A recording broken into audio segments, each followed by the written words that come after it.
Today I'm going to show you how I turn a two-piece bird and mount it on this a display base. The bird is similar to the one I've turned in the past for a Christmas tree ornament as shown here, and somewhat similar to the smaller birds I've used in bird feeders. I hesitate to call this an art piece because I'm certainly no artist, but it's just a fun project that allows you to use scraps of wood, you know, some scrap with bark on it maybe to use as a display piece, and it takes a piece maybe 2 inches square, about 5 1/4, 5 1/2 inches long, or you could for the bird and the head, or you could use two smaller pieces. They're simple, they're elegant, and honestly, they're just fun and addictive to turn. For this project, for the bird and the head, I'm going to use a piece of green elm. We're going to mark it and turn it between the centers. So I'm going to mark centers with this spring punch. I find that the easiest way. You know, you can do other ways of marking the center, but certainly this is quick and easy, and the more you practice, the more you can get it close to center. And if you're off in that 1/16 of an inch, it won't make any difference because it's going to be round when you finish. So I'm going to use a multi-prong drive center, put it between centers. And what I tell students that sometimes I forget, if you rest your hand on the tool rest, it's a whole lot easier to stabilize this for getting it between centers. So we're going to rough it. In my case, with spindle rough and gouge, you want to have this at a height where you can knock off those corners. And we're going to turn the power on the lathe. I spin it, make sure it's going to clear. Make sure you got a tool rest that extends past the wood on both sides. Block chip.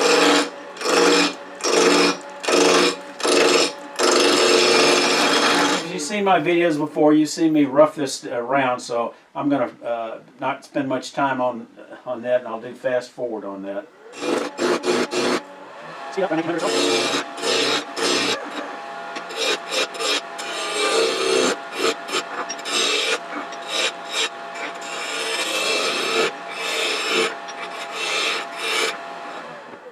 and now I'm going to make a tenon to fit in my small chuck. I've got a little gauge to help me gauge that with. I could use a beating and parting tool or a regular parting tool, but I'm going to use my skew to make that tenon.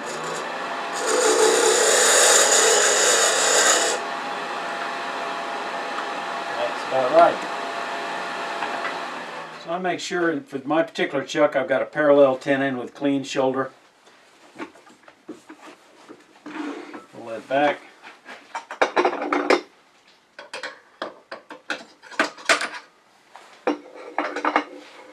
I'm using a little record power mini chuck with 35mm jaws that's just perfect for these smaller type spindle projects.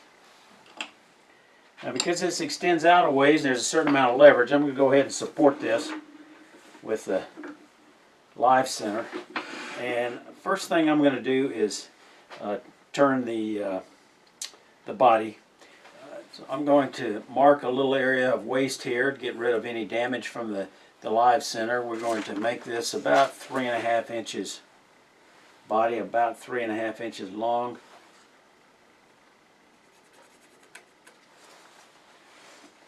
Maybe a little bit less than, a little bit smaller than that maybe.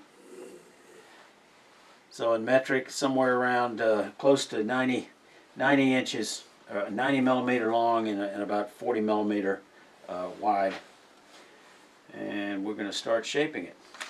So I'm going to use a skew just because for me it works out pretty well, at least initially.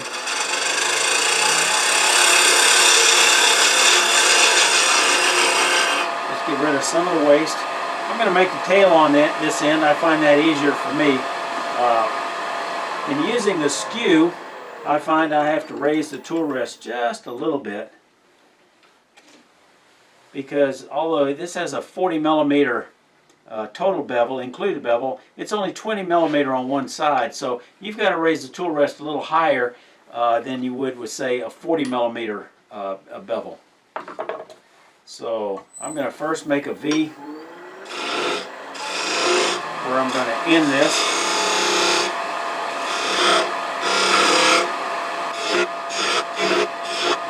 start shaping the tail. I'm just going to take a peeling cut, get rid of some of the wood down here.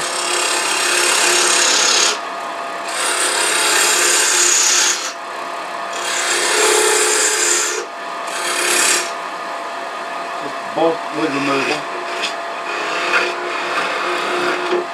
Now that I've reduced the diameter of this, I can lower this just a little bit.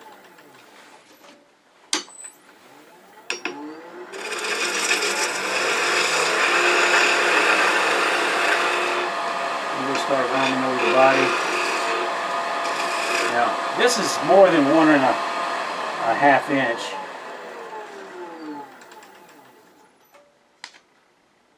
So 1.5 inch is just a little bit bigger than actually my chuck size, so I can kind of use that to gauge it. So let's take it down a little bit more.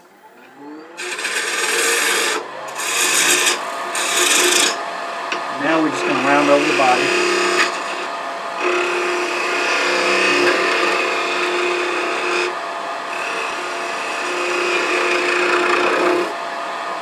Start rounding in the other direction into the tail.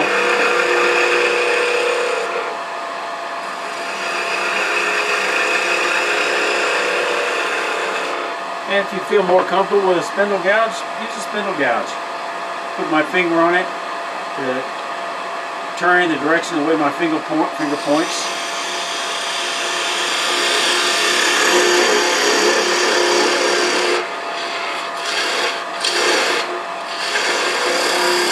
Tail's going to get long and thin here, so let's go ahead and thin it out.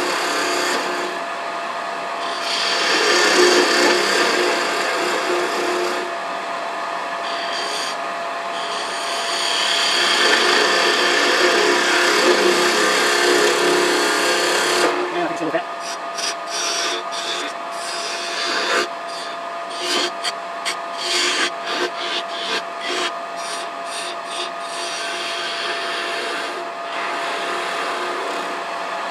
I'm just kind of looking at the overall shape and deciding how I like that. I'm ready to make this pointed.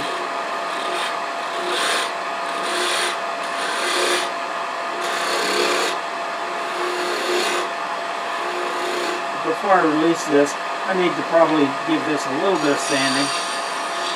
So I'll go ahead and take some 120 grit and sand out any tool marks I've got. I got pretty good shape on this and pretty clean cut, so really I don't need to start with 120, I can start with 150 or 180.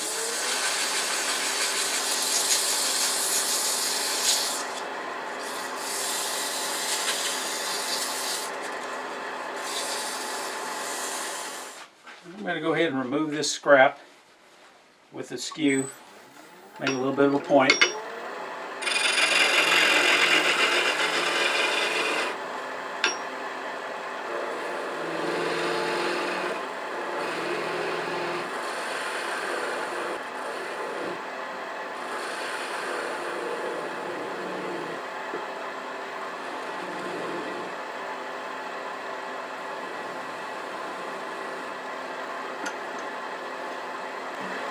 And I generally like to slow the speed down to, maybe third to 1/2 of my turning speed when I do any sanding.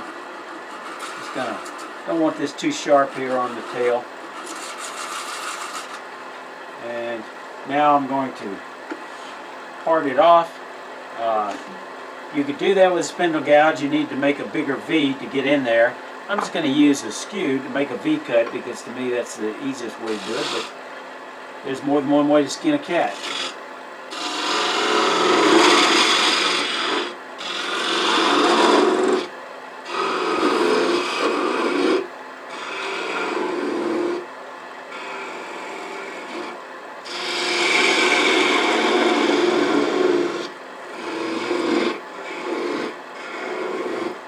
And if you wanted, you could certainly part that off with a flush cut saw.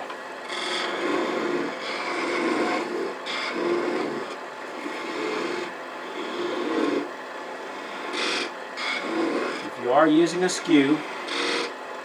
Don't try to grab this while you're parting it off. You can tear off those little pieces in the middle and actually have some tear out and leave a hole in front of the body. We won't do that. I'm going to go ahead and use a flush cut saw to saw that off. I'll hit this with best I can with a little bit of sandpaper first. And I'll go through all the necessary grits to get it a pretty good finish. For me, that's normally for a project like this, I would normally stop at probably 280 grit.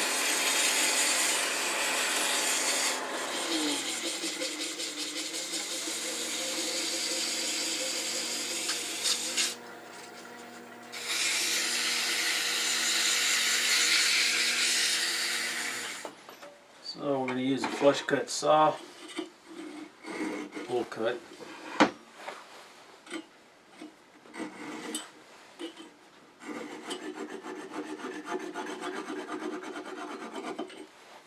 And there we go.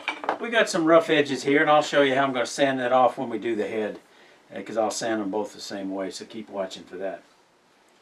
Okay, we're going to take this down. The diameter of the head in this instance is going to be about a little over an inch, about 27 millimeter. So I'm just going to use a spindle roughing gouge and start wasting away wood here. Get the speed back up.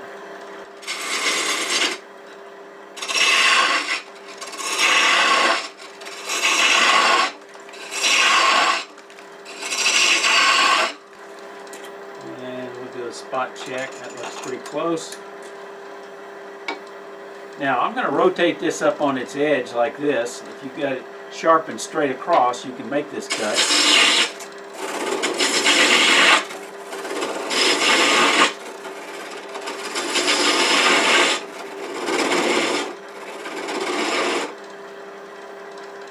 Although with this particular spindle roughing gouge, that's a little harder because it's not a uniform thickness, so the bevel changes. So I'm going to switch back to that spindle gouge.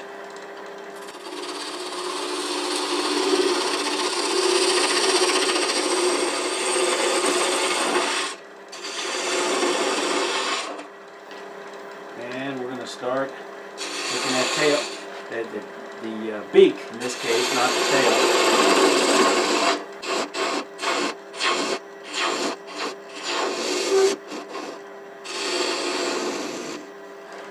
And that looks just about the way I want it. Maybe it's need to bring it back just a little bit, a little longer taper.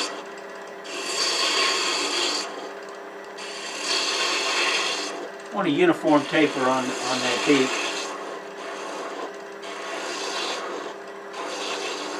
In other words, it's fairly flat along here. Now I start rounding the head.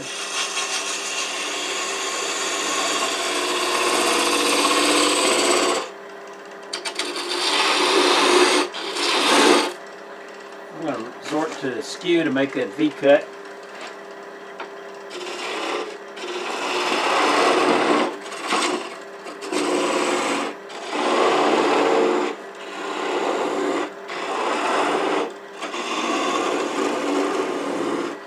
And now we're just going to round over that head.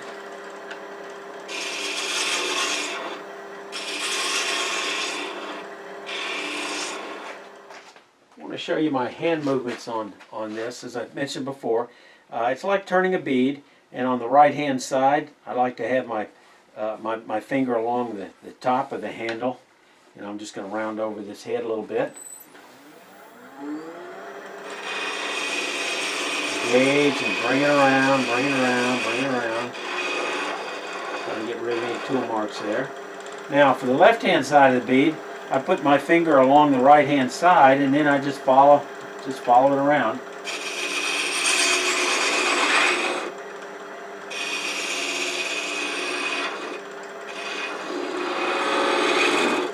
Now let's take the body that we've already turned and just kind of compare the two for size, and I'd say, yeah, that's just about the way I want it to look, I think. The head could possibly be smaller, but not necessarily.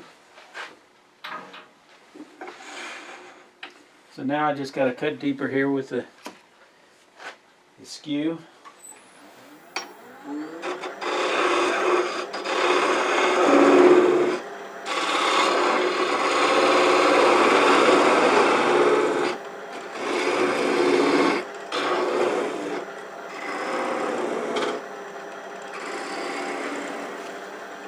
the speed down a little bit, third to half of what I was shaping at. Now let's go ahead and part it off. I'll probably resort to that flush cut saw as well after I get this just a little bit deeper. Turn the speed back up.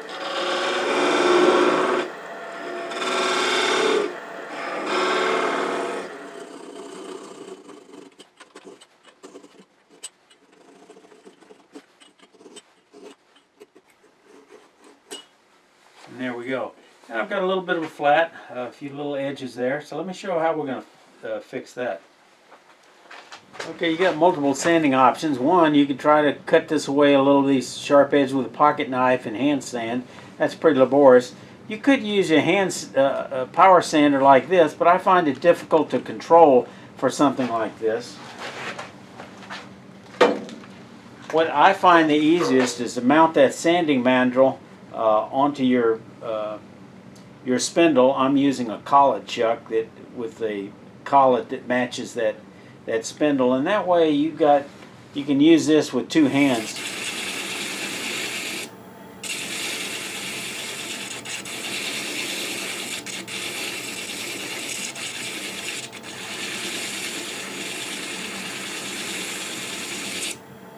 Keep in mind, of course, the RPMs are one thing, but the miles per hour here in the middle is a lot slower than it is out here. So if you want to be real refined, use the middle. If you want to speed it up a little bit, get a little more aggressive, go on the outer edge.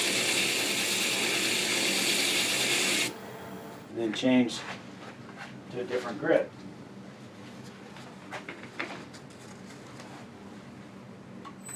A finer grip. And of course do the same with the head. Now to mount my bird on a base, I need to hollow out a little place. Your block might be different, but I like to cut it on a slant and then figure out exactly where the bird's going to nestle, which is probably about here, and then that's the part I'm going to center. So I'm going to use a glue block, and for me the best solution for this kind of project is double stick Turner's tape. This particular one is spec tape from Woodcraft. It's very thick cloth tape and it holds extremely well. So I'll put that on, and I think one strip will probably do it.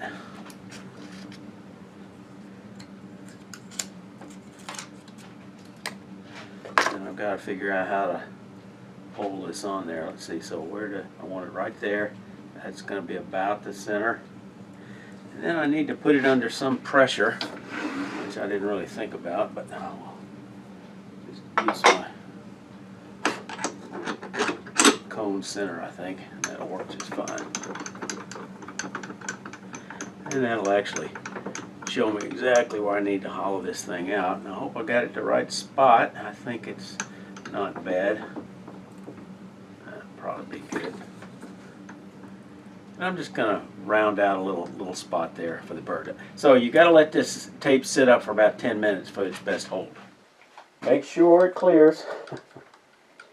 Stand out of the line of fire.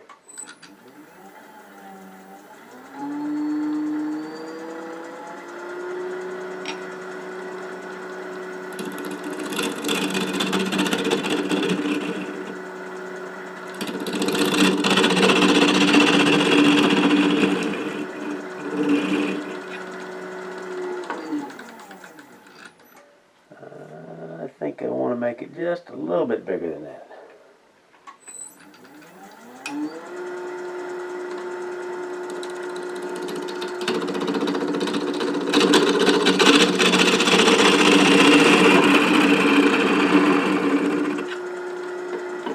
And you just basically want a glue surface,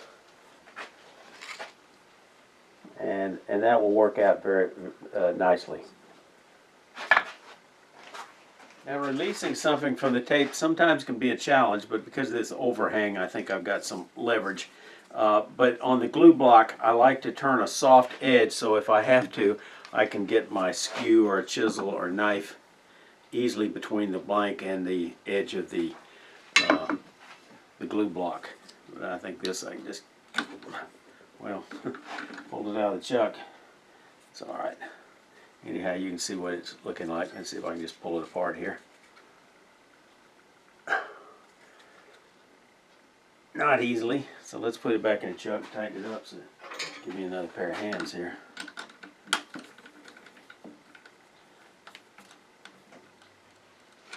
Okay. And now I'm going to come in there with my skew chisel and just wedge it out. There we go. You can see what a strong hole that glue, that double-sided turner's tape can have.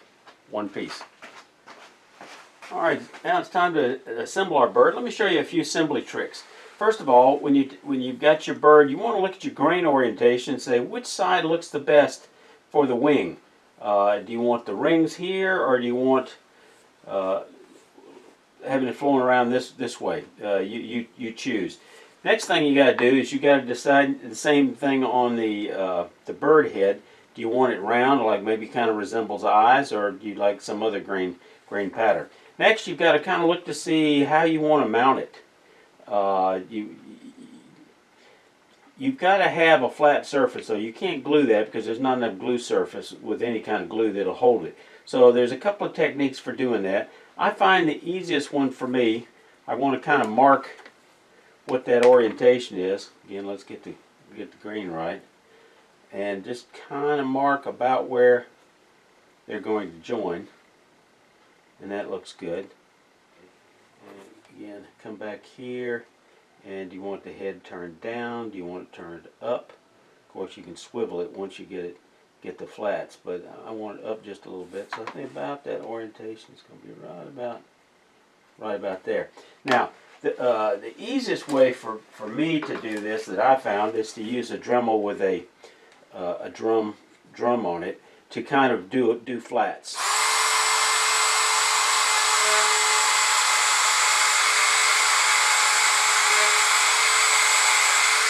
Do a flat on both sides.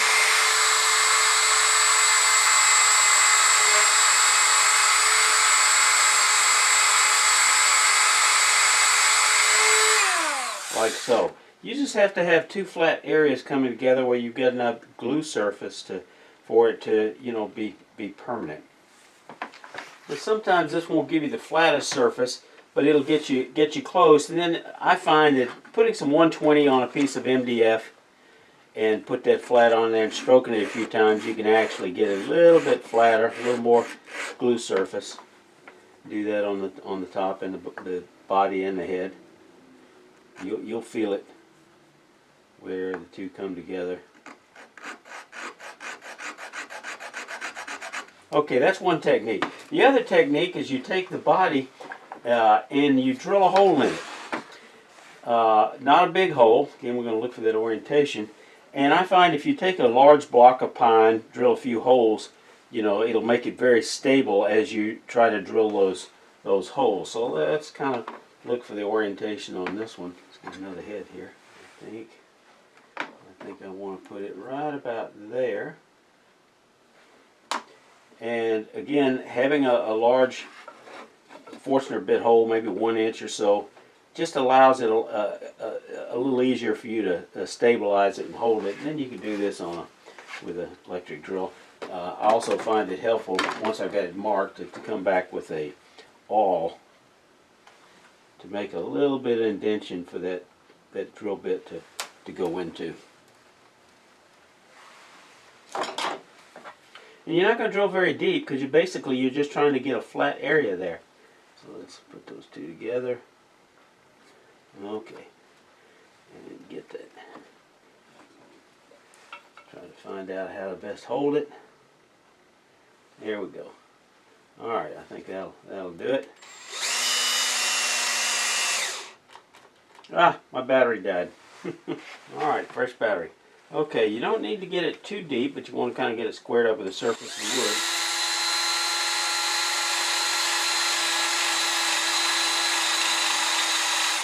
And let's see how that does. We're going to give it. Okay, it's not quite deep enough because I still want a hole there. It's gotten it flat, but I want it to go in there just a little bit.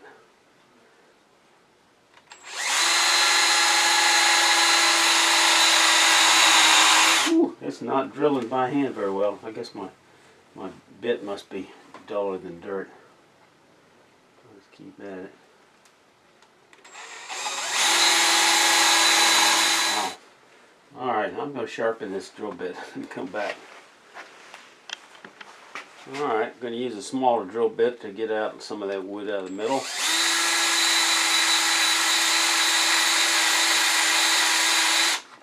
Okay, now let's switch to a little bit larger drill bit.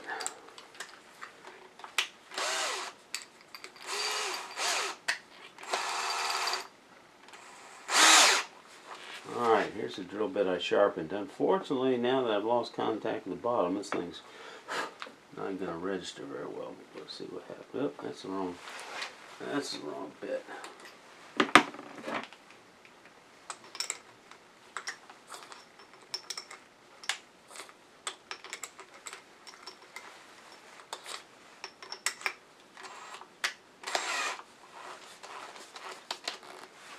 Okay.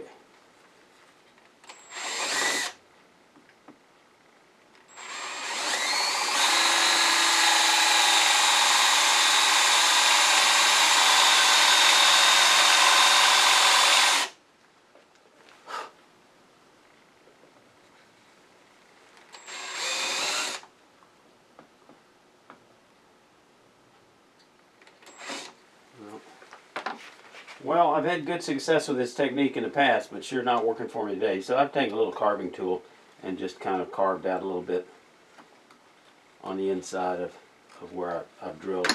And now that head should, similar to this, and having nice concealed, it'll fit down there. And I have a nice glue surface to put it together. And again, you can swivel that head to get the right attitude. Now when it comes to glue, I like, for this kind of project, tight bond, quick and thick. I tend to avoid CA glue for these kind of projects because they're kind of brittle. These seem to work better. Aleen's original tacky glue works very well. You can get that at the dollar store, very inexpensive. It's very similar to the tight bond, quick and thick.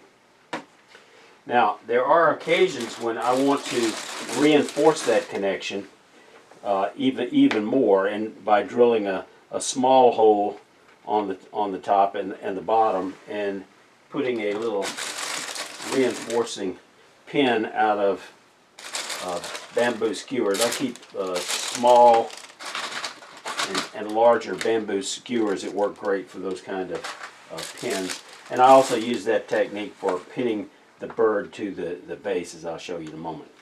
I get a little bit of glue on each piece, not too much. Get rid of the excess.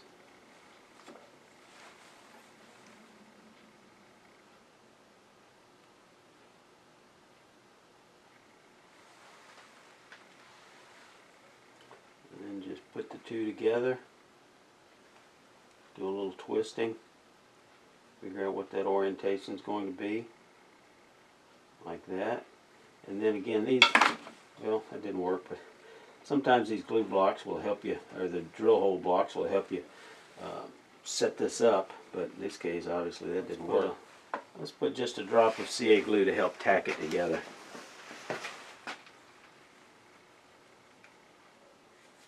That ought to cure pretty darn quick. That head sideways. Uh-oh, got it leaking out. I'll have to sand that off. Hold it in that direction. Just hold it for about just a moment. Okay, that's how we glue the bird together. I intentionally let some of that CA glue flow over here just to make a teaching point.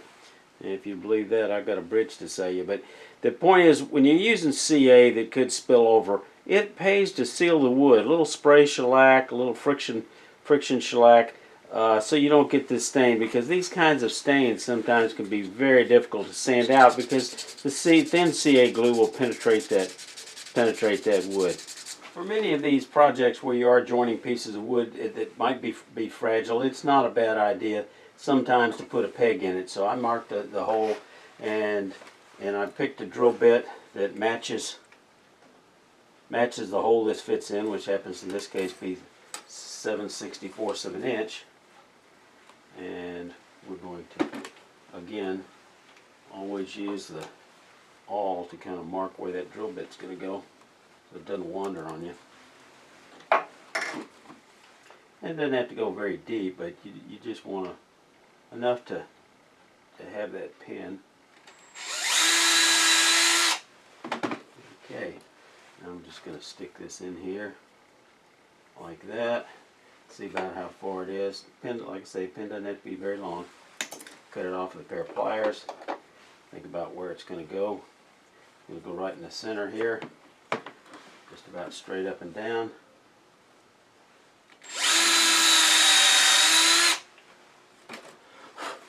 And we'll put some glue in there to hold it, but basically that's going to hold it very, very firmly. So that's another great technique. I usually put my name on the bottom of these with a pyrography pen. You can use whatever finish you like. Frankly, for these, the fastest way is some type of spray, shellac, varnish, lacquer. But you can use antique oil, such as this. It all works well. Well, this is a fun project. I hope you'll give it a try. And also keep in mind, you can either practice or as to do something different, you can scale it down to a little bit further down to make a Christmas tree ornament, or you can scale it down even further for these little miniature birds on the birdhouse. I've got videos on those. If you're new to my channel, please leave a comment at one thing you got out of this video. I appreciate your comments, I appreciate your likes, I appreciate your subscribes. Remember, y'all stay safe. Come on back, you hear?